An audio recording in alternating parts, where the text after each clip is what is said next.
Hello, my name is Terry Dean. I'm one of the application specialists here at Excitech. The DWG Compare utility compares two drawings with each other and can be activated with or without the drawings open. If no drawings are opened, DWG Compare can be activated via the application menu from over here. Once chosen, I can choose which two drawings to compare. So if I choose this version, version 1, and this version 2, and then select compare. What AutoCAD then does is opens up a drawing which clearly shows the differences between the two versions. If both drawings are already open, as they are in this case, then DWG Compare can be obtained from two locations. One via the application menu again, but this time it will be within the Drawing Utilities menu, right here.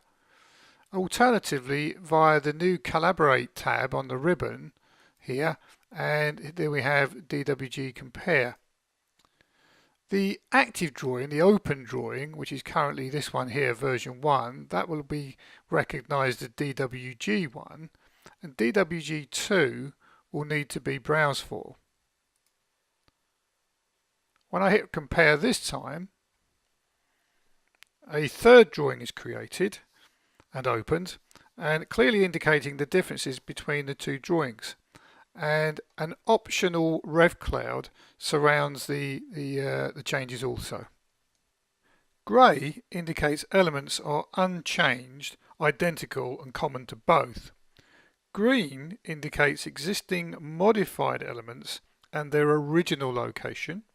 And red indicates modifications made to existing elements and also new additional elements.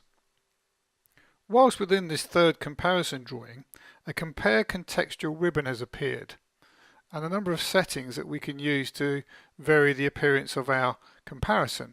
For example, we can change the color coding here.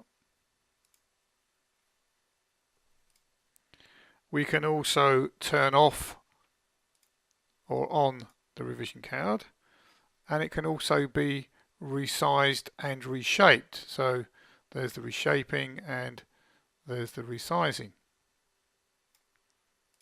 like so. We can also cycle through the change sets, like so. In addition to that, we can choose whether we want to compare text or hatching also. The command line system variable compare props determines whether or not changes made to the element properties, for example color, layer, line weight and transparency, etc., will be included within the compare analysis. So simply by typing in compare props, it can be set to any of the appropriate numbers as shown, or simply add stroke combine the numbers together to enable those properties to be analysed. Name views have traditionally been created via the View Manager. AutoCAD now provides a more streamlined method of creating named views. Within the View tab, Name View panel, there is now New View. After entering a name for the view, select Define Window and create the view, and it's done. I'll create two views in this manner, Overall Plan and Training Room. So I select New View from here, type in Overall Plan, Define Window, put a window around there like so, accept that. Okay, that's the first one. Now I'll create one called Training Room. Same procedure.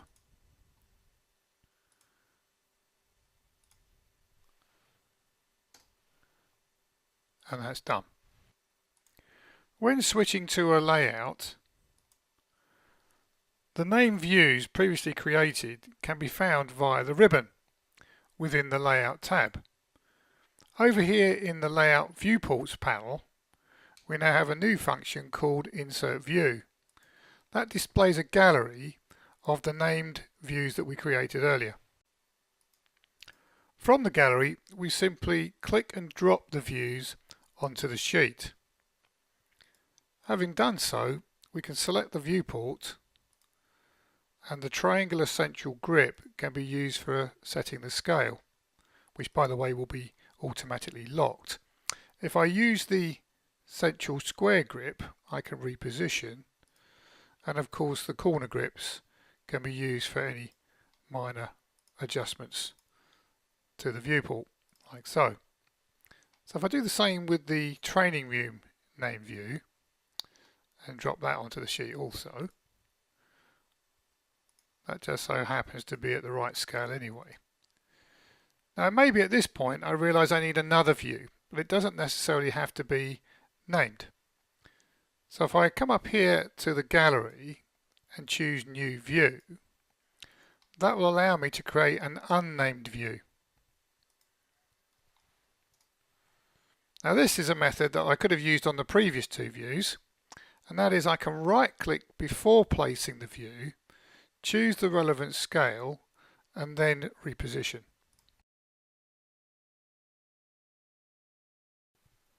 This feature, introduced within AutoCAD 2017, which has been enhanced, will publish your views to the cloud, and they can be viewed within the free online viewer Autodesk Viewer. As before, a link can be sent to whoever is required to view, review, measure and comment on the views within the Autodesk Viewer. You must be signed into your Autodesk account before you can use this utility. Share View is available via Publish within the application menu, or the new Collaborate tab on the ribbon Share panel. Selecting Shared View from the ribbon opens a new palette called Shared Views. This palette can be used to help manage the shared views as well as create them. So if I go to the Collaborate tab, the Share panel and choose Shared Views, here is that palette. Now if I choose New Shared View,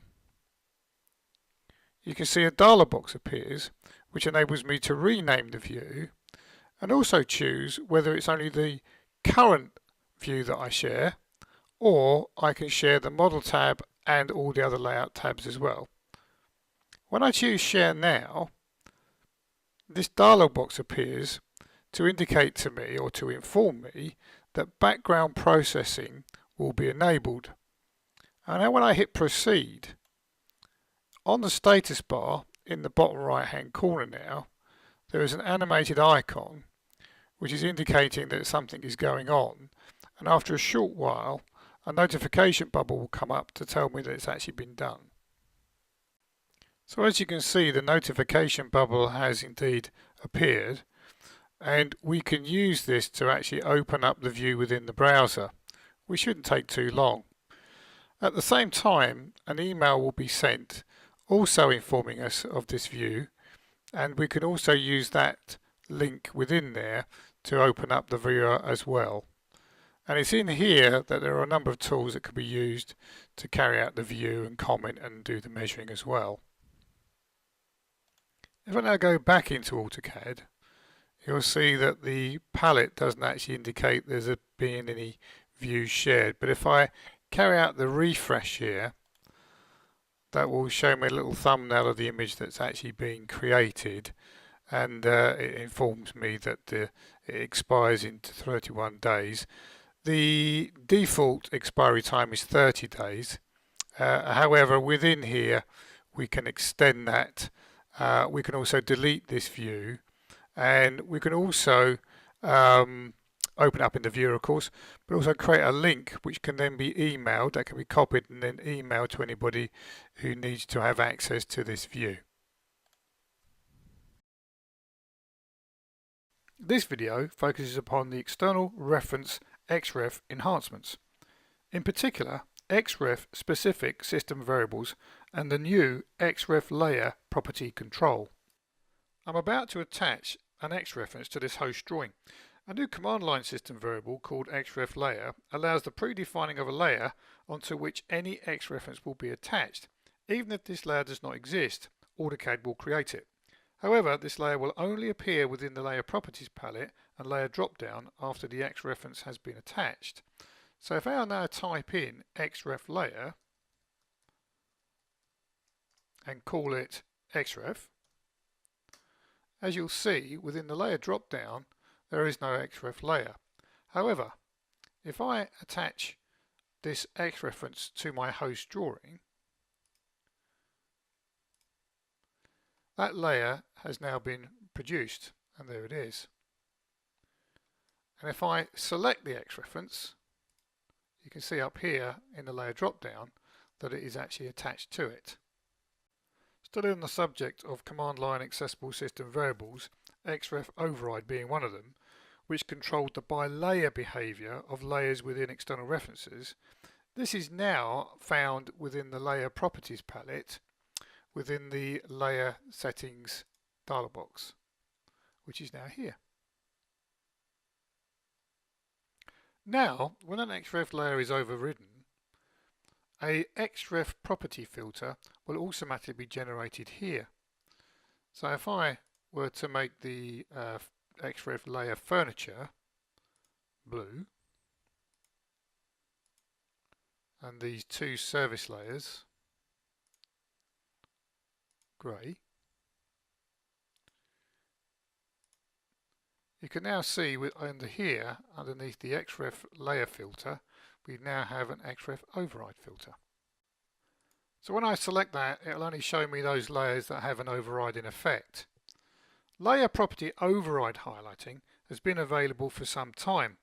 Within the layer properties manager, there is now a button, which is over here, that will either enable or disable override highlighting.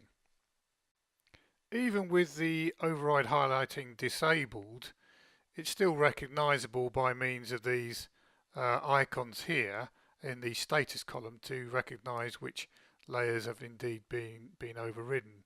And if I were to right click on any one of these layers, or indeed on the filter itself, I can reset it, and then that filter will now disappear.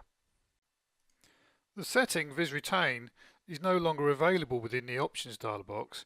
It is now within the XREF layer settings dialog box here. In previous versions of AutoCAD, if Viz Retain was enabled, none of the properties changed within the X reference would update within the host drawing. Now it is possible by means of these tick boxes to allow those items checked to update within the host if they are altered within the X reference file. In this example, you can see I've enabled on off, and I've also enabled line weight. If I now close this dialog box and close this palette too, and then open the X reference itself, I will now go into the layer properties palette and change those on-off features. So if I turn off my layer furniture, and included in my requirement is I wanted my line weights to update too. So if I go in there and set that to a lot thinner line weight, close that down, save the X reference, I can close that.